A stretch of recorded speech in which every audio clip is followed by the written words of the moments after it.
É pecado o cristão buscar felicidade? Provavelmente, a busca pela felicidade é o que motiva 99% das pessoas, sendo elas cristãs ou não. Mas para o discípulo de Jesus, essa também deve ser uma realidade? A busca pela felicidade, ela deve também existir? Às vezes, talvez as circunstâncias da vida, talvez as dificuldades que a gente enfrenta e também, né, as cargas que estão presentes ali, que são inerentes à vida cristã, como deixar os desejos, como buscar a Deus. Às vezes isso se torna um peso e é ao contrário do que Jesus nos oferece, que é um fardo leve. John Piper, um pastor e teólogo americano, ele tem um conceito que eu considero que fundamental e ele mudou completamente a minha perspectiva sobre felicidade e eu acredito que pode te ajudar a ter uma vida cristã mais feliz e mais plena em Deus. Eu sou Pepe Américo, discípulo de Jesus, e aqui toda semana eu posto vídeos para te ajudar e para te auxiliar nessa busca de ser mais amante, né, de Jesus Cristo, da igreja e da palavra de Deus. Então nesse vídeo aqui a gente vai falar de 4 ideias essenciais para te fazer uma pessoa mais realizada, mais satisfeita em Deus e consequentemente mais feliz. E a última,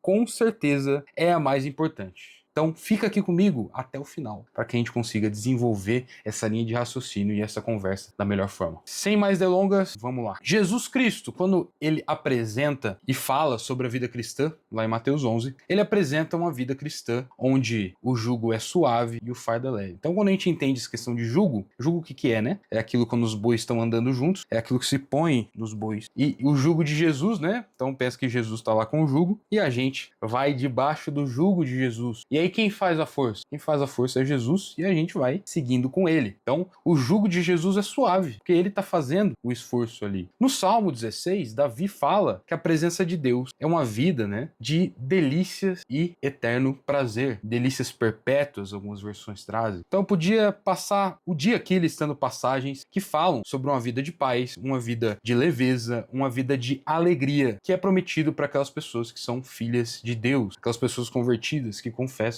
Jesus como o Senhor da vida delas. Então, por que a gente vê tanta ideia, né, e tanta fala de que ser cristão é chato, é ruim, é maçante? Às vezes a gente vê, né, de forma debochada por pessoas que não são da fé, mas às vezes nós mesmos, como participantes da fé, a gente acaba impondo carga sobre nós e aquilo que era para ser leve, aquilo que era para ser bom, acaba sendo mais um peso que a gente carrega e a gente vai dia após dia aí caindo na rotina e se enrolando com algumas coisas e ali a gente fica naquela carga pesada. Será que a vida cristã é para ser assim?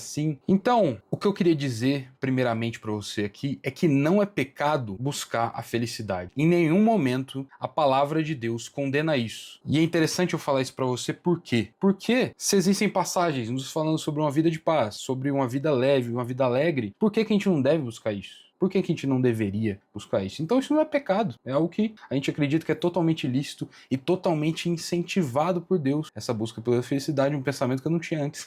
Era muito mais pessimista com relação à vida, né? Mas a vida nessa terra, né? Mas o fato da gente buscar ser feliz nos torna iguais a todo mundo. Então, se todo mundo nessa terra tá buscando ser feliz e os cristãos têm que buscar serem felizes também, a gente é igual? O que diferencia os cristãos dos não cristãos? Então, para isso a gente precisa entender um outro conceito. A lógica que existe no mundo é uma lógica de que, obedecendo os nossos prazeres, a gente vai ter mais felicidade. Então, se o sexo me faz feliz, eu vou buscar ter o máximo de parceiros, né? Eu vou ter uma parceira casual que eu tenho ali. Então, se comer me faz feliz, eu vou comer até o máximo que eu conseguir. Ou se falar mal dos outros me faz feliz, me faz alegre, eu vou fazer isso. Se a violência me satisfaz, eu vou seguir por esse caminho. Porque existe talvez uma lógica aí freudiana de que se você negar os seus prazeres vai fazer mal para você, isso vai te corroer aí por dentro. Mas a gente sabe que dentro da vida cristã, essa lógica, ela não é verdade. Porque nem sempre, né? E a gente sente, empiricamente, se a gente observar isso, se todo mundo se doar os seus prazeres, a sociedade fica insustentável, né? Mas pensando numa lógica cristã, isso não é verdade, embora a gente ouça, né, algumas linhas de neopentecostalismo e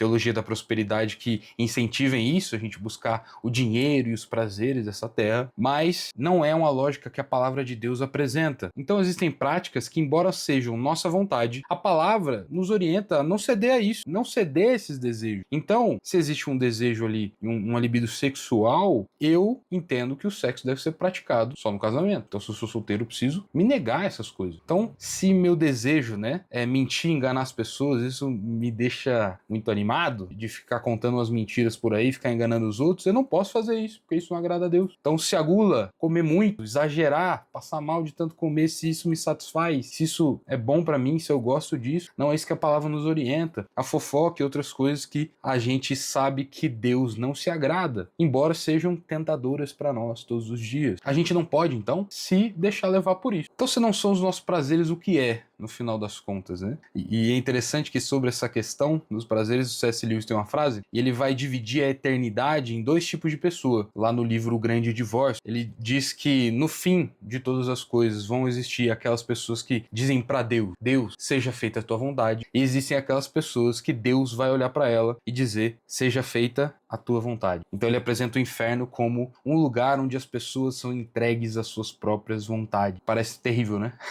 Não parece que as nossas vontades são, no final das contas, tão boas assim, mas elas sempre parecem boas pra gente. Impressionante, né? Então, a solução de busca dos prazeres proposta pelo mundo, ela parece ser furada pra gente que é cristão, porque a gente tem que viver não pela nossa vontade, mas pela vontade de Deus. Não é assim que a gente ora? Seja feita a tua vontade. Então, se a gente ora e busca pela vontade de Deus e não pela nossa vontade, a lógica que o mundo oferece não é a lógica verdadeira. E por isso que o conceito que eu vou apresentar a seguir, ele parece tão diferente do que a gente costuma ouvir normalmente. E ele é o primeiro argumento de John Piper, que o problema não é que a gente busca a felicidade, a gente deve buscar a felicidade, mas o problema é que nós nos contentamos com pouca. E falando em felicidade aqui, me deixar muito feliz se você deixasse um like aí, se inscrevesse nesse canal. Hein, o que você acha? Dá essa moral. Mas então a gente vive a nossa vida buscando coisas finitas, buscando coisas materiais, que vão deixar a gente logo entediado e desejando outra coisa, né? Aquela velha máxima do Schopenhauer de que a gente vive entre a ânsia de ter e o tédio de possuir. Então eu quero um carro novo, eu vou, eu busco, eu trabalho, eu conquisto esse carro novo e daqui a 3 meses esse carro não tem nada de tão especial assim. Ele é mais um carro e às vezes, para quem tem mais de um carro, às vezes acaba nem andando com ele mais. E é isso, eu quero um celular novo e aí eu desejo aquele celular, eu pesquiso sobre, eu pesquiso marcas, pesquiso qual é a melhor versão, se é a versão Pro, se é a versão Plus, se é a versão Pro Plus Max, e eu vejo qual que é a melhor versão, os diferenciais, eu vou lá, compro o celular, e daqui a um ano eu quero trocar de celular, porque aquele celular já não basta pra mim. Então a gente vive nessa vida de buscar coisas materiais, buscar coisas desse mundo, que no final das contas isso não satisfaz um desejo interior que precisa ser saciado, porque a gente vive buscando coisas, e eu falei de coisas materiais aqui, mas às vezes na nossa vida a gente está buscando relacionamentos, às vezes eu quero, né, namorar uma menina, por exemplo, e eu vou, me esforço,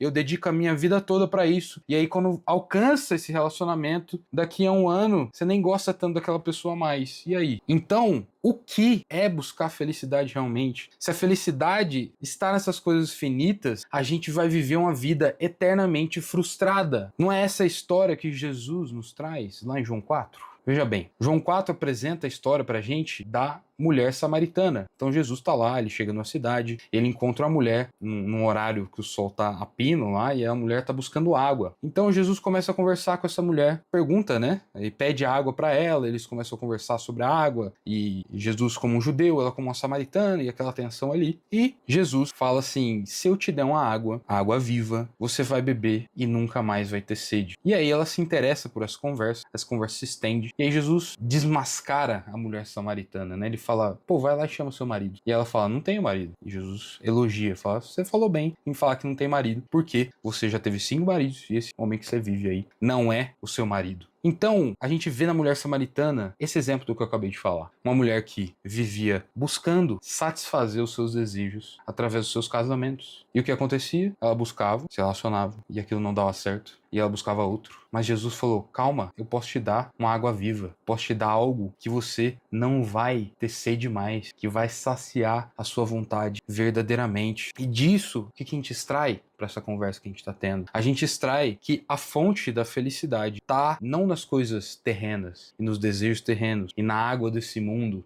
nos desejos desse mundo, mas uma água viva, tá em coisas que são eternas. E eu cito ali C.S. Lewis de novo, lá em Cristianismo Puro e Simples. Ele diz que se eu encontro em mim desejos que nada nesse mundo podem satisfazer, a única explicação lógica é que eu fui feito para outro mundo e não para esse. Então, antes do próximo tópico, né, eu queria dizer que esses livros até, que eu citei do C.S. Lewis, e um outro que é o livro principal, que a gente está tirando os argumentos aqui do John Piper, se você quer se aprofundar mais nesse assunto, então aqui, né, eu vou deixar na descrição aqui embaixo em links confiáveis para você, se você quiser se aprofundar nesse assunto, se isso te interessou, cara, impactou muito a minha vida, e se você quiser se aprofundar, um vídeo de YouTube às vezes não vai ser suficiente para colocar todos os argumentos que o autor coloca, mas se você ler o livro, eu te garanto que pode ser uma leitura muito massa. Então eu vou deixar o link aqui embaixo, você pode ir lá comprar e eu acho que vai ser uma leitura que vai te abençoar muito. Então, o conceito desse livro, Em Busca de Deus, né, que mudou tudo para mim nesse assunto da felicidade, é resumido numa máxima que é muito conhecida até, tem até música ali, o João mandou sobre isso, de que Deus é mais glorificado em nós quando somos mais satisfeitos nele.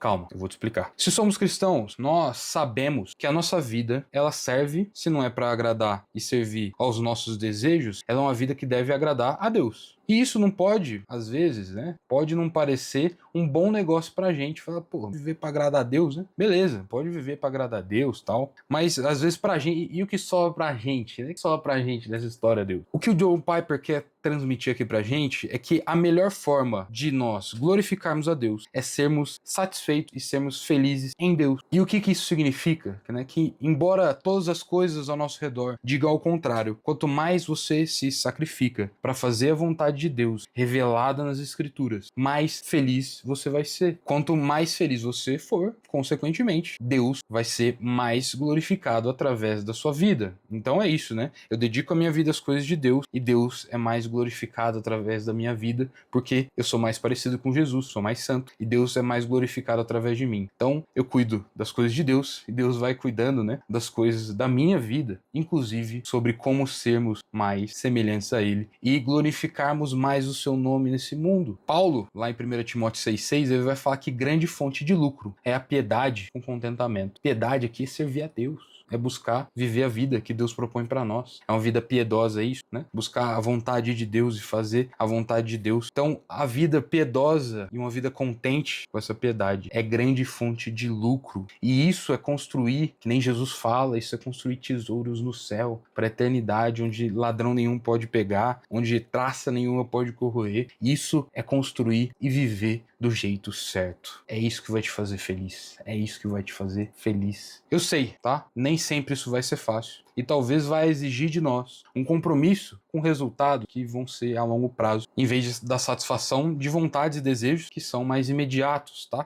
E sobre isso que eu falei agora, eu vou deixar aqui um outro vídeo meu para você assistir logo depois desse. Então, se você chegou até aqui, meu amigo, muito obrigado, tá? Muito obrigado. Deixa um comentário aqui embaixo pra gente ir interagindo e eu agradeço você por toda a atenção. Eu espero que possa ter feito sentido esse vídeo pra você, que você tenha entendido o conceito que a gente tá passando. Compre esse livro do John Piper, eu acho que vai ser uma grande experiência pra você. Um abraço da minha casa pra sua. Falou.